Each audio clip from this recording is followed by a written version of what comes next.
Hi everybody and welcome to my channel. So today I want to do a little video on potty training and just share out my experience of how we potty trained my currently my 2.5-year-old and also my oldest one who's 6 now, how we potty trained her, and we've followed the same routine really for both of them.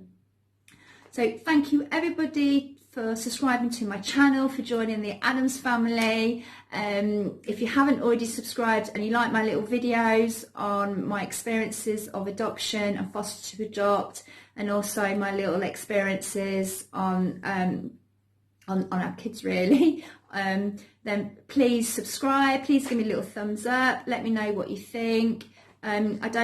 I can't routinely shoot videos and upload them because obviously I just try and do it around the children really. So hit that notification bell, then you'll be obviously notified when I do upload one. So, and please let me know what you think about my videos, if there's anything else you'd like me to share, because I really do feel passionate about raising more awareness of the UK adoption process. Yeah, and just sharing our experience. So potty training. So I currently got a 2.5-year-old, and we're currently potty training her. So some of you know my 2-year-old. She has recently been diagnosed with dairy intolerance to dairy. So she's got a dairy protein allergy, and she's also allergic to soya, the proteins in soya. So for her to be potty training now is a big achievement, because we've had a lot of months where she's had uncontrollable diarrhea. She's not even known that she's like her bowels are evacuated into a nappy. She's had a lot of bloating, she's had a lot of pains. She's, really upset, really grumbly, really clingy to me and stuff. It's took a long time with stopping food, starting food and changing her diet to get to the point where she can be potty trained, and she is over the moon. So what did we do? So once her bowels was under control, only start potty training when you know your child is ready. So how do you know your child is ready, especially if you haven't potty trained a child before? So we waited until she could tell us when she had a wee or a poo in a nappy. And obviously to get to that point of them knowing, it's a lot of talking to them, a lot of education. So obviously when nappy changes, depending on how sore the nappy was, we used to talk to her and kind of show her what was in the nappy and tell her, oh, you've weed or you've pooed, look, this is what the wee's like, this is what the poo's like, so she was familiar with the language and she knew what she was talking about when she did go to the toilet. And then on occasion she would kind of tell her just before she was about to do something, she would say poo, wee, and if she'd done anything she would start touching her nappy, wanting to push it down. She was feeling uncomfortable in her nappy after she's obviously weed or pooed. She was really interested in going to the toilet with us and following us to the toilet. She was really interested in listening. She was really interested in looking down the toilet. Again, there was a lot of education about, there's wee there, there's a poo there, things like that. So she was really interested. And she was happy to sit on the toilet or happy to sit on the potty. Even before we knew she was ready to be potty trained, we brought the potty out and we got the potty introduced into our daily routine quite early on, and that was to make sure she was comfortable sitting on the potty.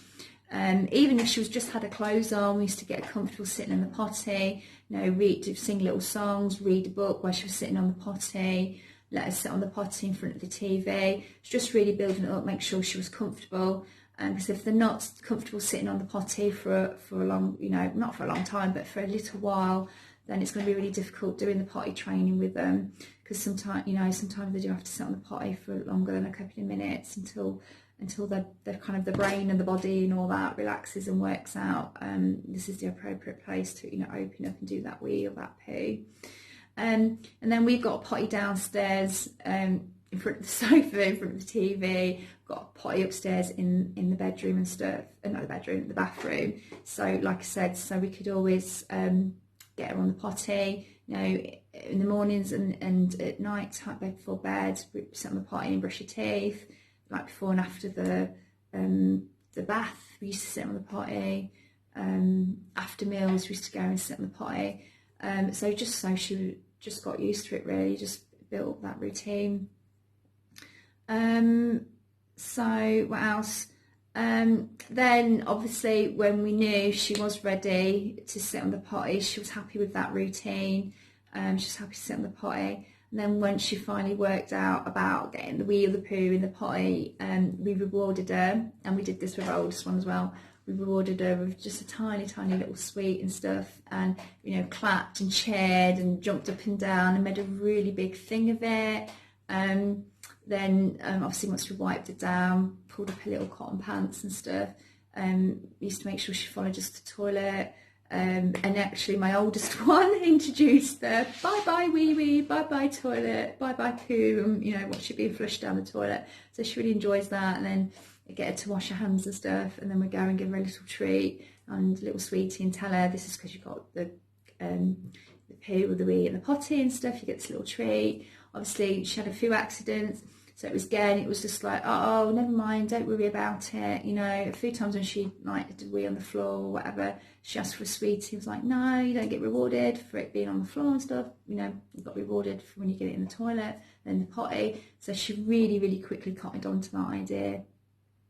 And sometimes she'll sit on the potty, she doesn't do anything, we'll get up, we'll go, oh, never mind, maybe next time. So again, she doesn't mind getting off the potty, she hasn't done anything, she doesn't get upset, and she likes saying the little rhyme that we've done. Did really well, and both of our girls, once all that I've said was in place, both our girls potty trained within a week.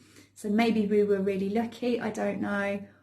Maybe because of my knowledge and skills, because I'm a district nurse and I work for the NHS, maybe that all helped, I don't know. But yeah, we were really lucky with both our girls. So again, I went out and bought some puppy pads as well. I don't know what people feel about that, you know, some just absorbent flap sheets.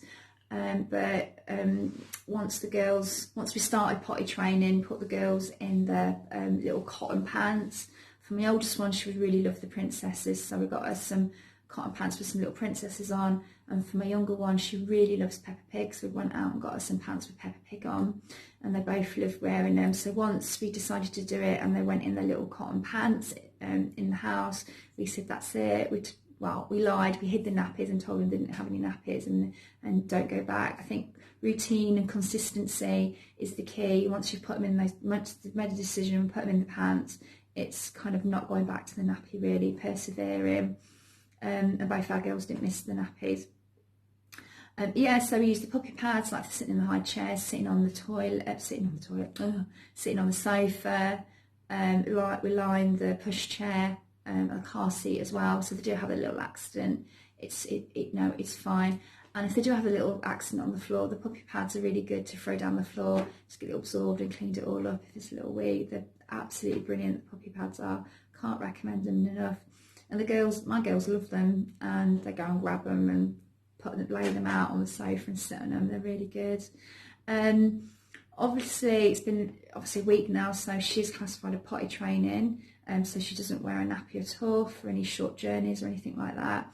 If we do go in the car for a longer journey, I will put her in a pull-up though, because I don't think it's fair in her, because you can't always find a toilet within a short time space for them. And obviously she's still in nappies overnight, a little pull-up overnight. We don't start our potty training them overnight.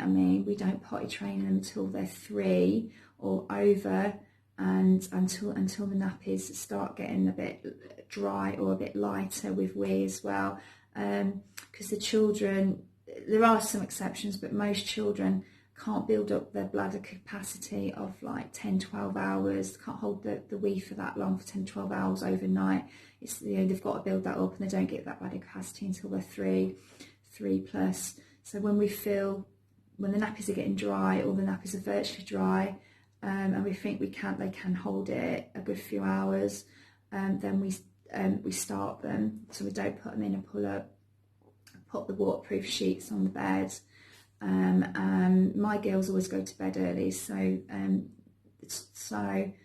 I would say by the time my little one's 3 and ready to be potty trained overnight, she'll be going to bed about 6:30, 7 at night.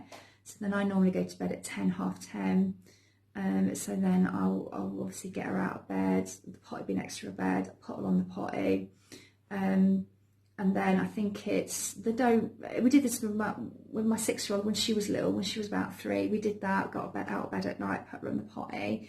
A lot of the times they don't even wake up, they sleep through it. But I think with the routine of sitting on the potty, the brain just engages a bit, and lets them, eventually they will have a wee in the potty, and then they can just get through the night, and it just obviously builds up from there.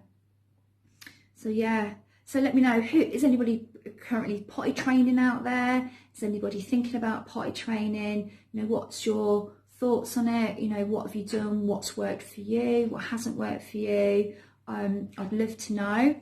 If you found if you found this video useful and found our tips useful, then please let me know. Please comment below. So again, thank you everybody for your support. Thank you for subscribing and joining the Adams family. If you haven't subscribed to us, but you like my videos, please subscribe, do the little notification bell so you know when I'm uploading and so you don't miss anything. So yeah, so thank you so much, and I'll let you know when the next one's ready. Okay.